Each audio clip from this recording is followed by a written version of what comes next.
நீங்கள் கேட்கும் இந்த குரல் அறிவின் உலகத்திற்கு உங்களை அழைக்கிறது. இது வாய்ஸ்பீடியா தமிழ். கார்த்திகை தீபத் திருவிழா என்பது தமிழர்களின் வாழ்வியலோடு கலந்த மிக தொன்மையான மற்றும் முக்கியமான பண்டிகையாகும்.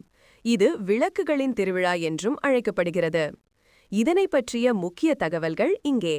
1. எப்போது கொண்டாடப்படுகிறது?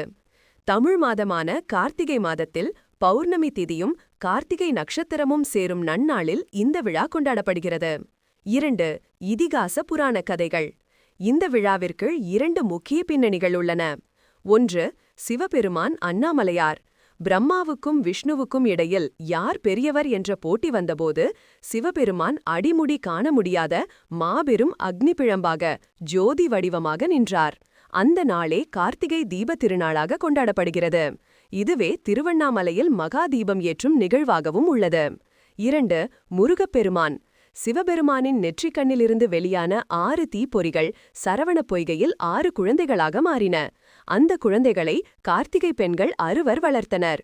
அன்னை பார்வதி அந்த 6 குழந்தைகளையும் ஒன்றாக அணைக்கும்போது 6 முகங்களைக் கொண்ட முருகப்பெருமானாக தோன்றினார். அந்த நாளையும் கார்த்திகை தீபமாக கொண்டாடுகிறோம். 3. திருவண்ணாமலை மகா தீபம். கார்த்திகை தீபத்தின் மிகச்சிறப்பு வாய்ந்த நிகழ்வு திருவண்ணாமலையில் நடைபெறுவதாகும். காலையில் கோவிலுக்குள் பரணி தீபம் ஏற்றப்படும். மாலையில் மலையின் உச்சியில் மிகப்பெரிய கொப்பரையில் மகா தீபம் ஏற்றப்படும். இந்த ஜோதியை தரிசிப்பது முக்தி அளிக்கும் என்பது நம்பிக்கை. 4. வீட்டில் கொண்டாடும் முறை. மக்கள் தங்கள் வீடுகளை சுத்தம் செய்து வாசலில் கோலமிடுவர். மாலை வேளையில் வீட்டின் வாசல், பூஜை அறை மற்றும் அனைத்து இடங்களிலும் வரிசையாக அகல் விளக்குகள் ஏற்றுவர். வரிசையாக தீபம் ஏற்றுவது இருளை, அறியாமையை நீக்கி ஒளியை, ஞானத்தை தருவதாக ஐதீகம். 5. முக்கிய உணவு நிவேதனம். கார்த்திகை தீபத்தன்று இறைவனுக்கு படைக்கப்படும் மிக முக்கியமான உணவு பொரி உருண்டை, நெல் பொரி மற்றும் வெல்லம் கலந்தது. மேலும் அப்பம், வடை, பாயசம் போன்றவையும் படைக்கப்படும். 6.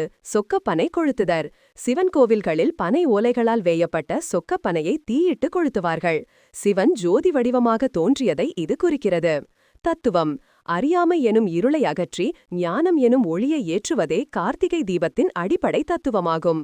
அனைவருக்கும் இனிய கார்த்திகை தீபத் திருநாள் நல்வாழ்த்துகள்.